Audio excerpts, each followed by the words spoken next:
je suis André Gros, née du Ruisseau. Je suis née le 14 août 1925 à Garat en Charente. Et dès l'âge de 3 ans, j'habitais une ferme aux forêts dans la commune de Boué. Moi, je me souviens très bien de ça, d'avoir entendu à la TSF que les Allemands arrivaient à Paris. Mais on disait, ils n'arriveront jamais dans notre Charente, c'est si calme chez nous, c'est pas possible. La guerre ne viendra pas jusque chez nous. Et lorsque, vous voyez, ils étaient donc le 14, je crois que c'est le 14 juin qu'ils étaient à Paris, et le 24 juin, ils arrivaient à Angoulême. Alors là, on ne sortait plus.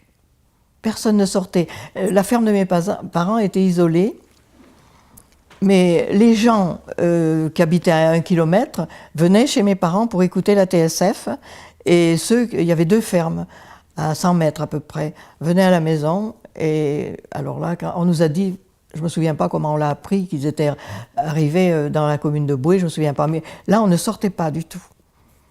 Et ils sont allés, d'après ce que j'ai su après, ils sont allés un peu plus loin où ils ont organisé leurs frontières, la ligne de démarcation. Là, j'ai un souvenir très très précis lorsque les Allemands sont arrivés.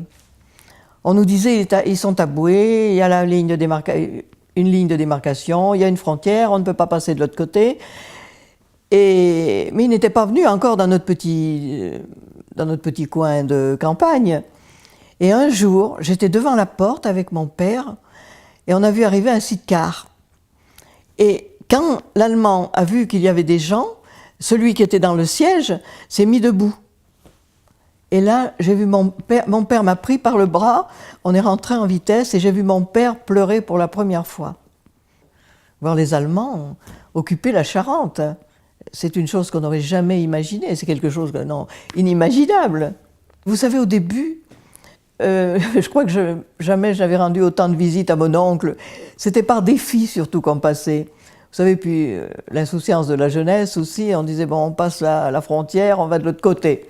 On va de l'autre côté. On allait donc, j'allais chez mon oncle presque tous les jours. Et alors petit à petit, je me souviens qu'un homme était venu à la maison nous demander si on pouvait passer du courrier. Et moi, pour le courrier, j'en passais sur moi. Alors mon frère a dit non, il faut pas ça, tu le passeras dans ton guidon de vélo, parce que lui en passait dans son guidon de vélo. Alors j'avais un bouchon, on enroulait les lettres, mais on n'en logeait pas beaucoup, je trichais, ça ma mère ne savait pas.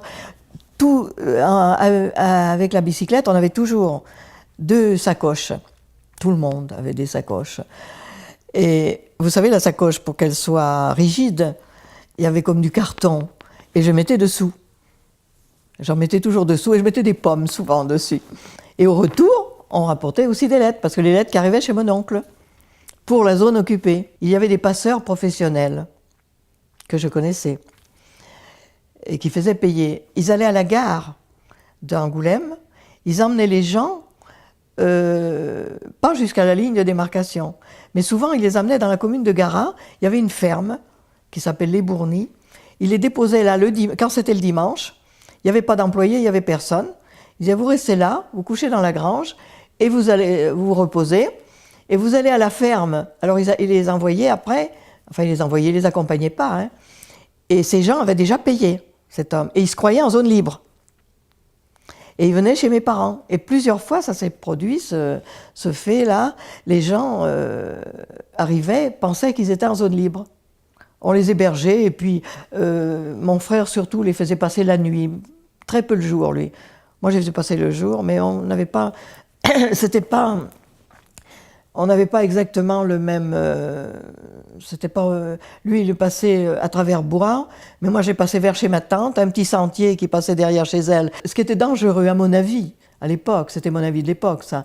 Ce qui était dangereux, c'était la route de Marton à traverser. C'est tout. On faisait ça tout normalement, tout à fait normalement. C'était naturel pour nous. C'était spontané. Ce mot résistance, moi je l'ai entendu beaucoup plus tard. Il y avait très peu de postes TSF.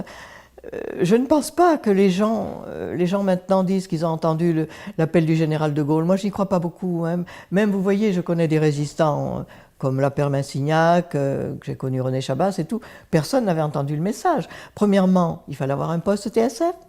Deuxièmement, il fallait savoir qu'un général ferait un appel et que c'était Radio Londres.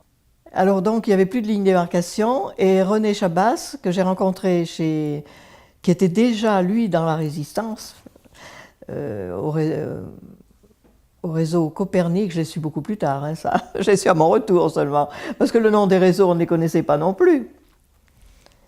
Et René Chabas travaillait déjà pour Londres. René m'envoyait souvent à Angoulême, et ma mère lui disait toujours qu'elle l'envoyait, que je partais trop tard. Alors après, je partais plus tôt. Hein. Je partais aussitôt après le repas de midi, et je revenais. Il fallait que je fasse vite quand même, parce qu'il fallait que j'aille à la poste. J'avais des fois 3 personnes, voire 4. Et je rapportais toujours quelque chose, hein, mais je ne savais pas toujours ce que je rapportais. Et un jour, j'ai voulu regarder ce qu'il y avait dedans.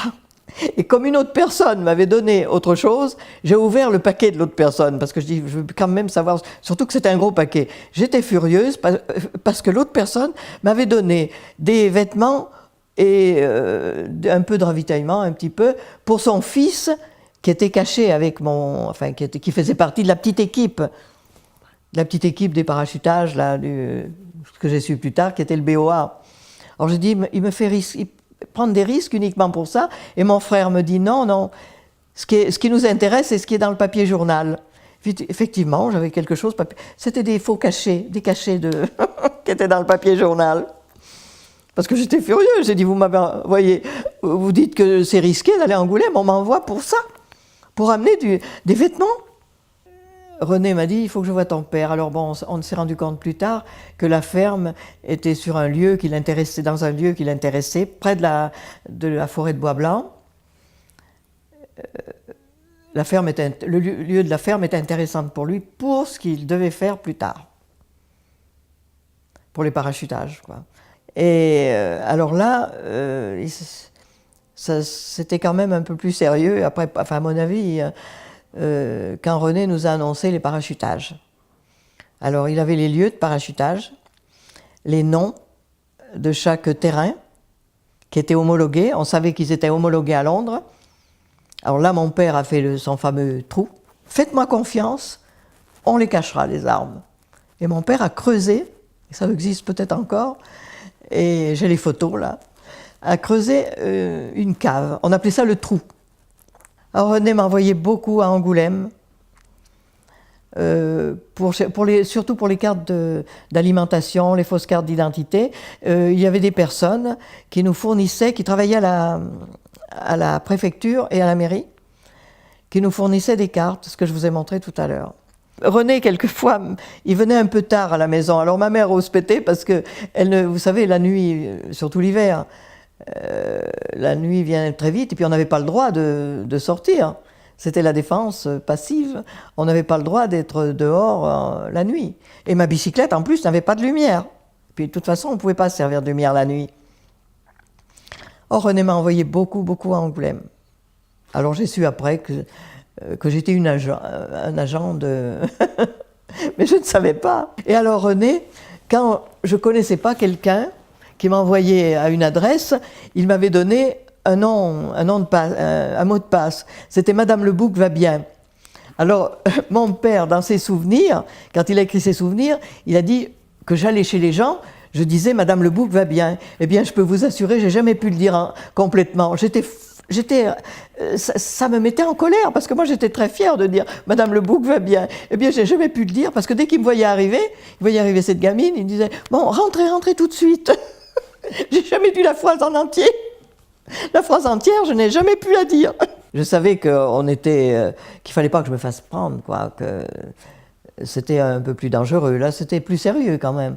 Vous voyez, tout s'est passé progressivement. On avait un terrain qui s'appelait Sapin. À Londres, il s'appelait Pintade. On l'a su plus tard. Et nous, on disait, on va à Sapin. Alors, il fallait baliser ce terrain, tout. Alors, je vais vous parler de ce parachutage-là. Il y en a eu d'autres. Enfin bon, celui-ci, parce que c'est celui qui m'a le plus marqué. René passe à la maison, il donne ce petit papier que je vous montrerai tout à l'heure, là.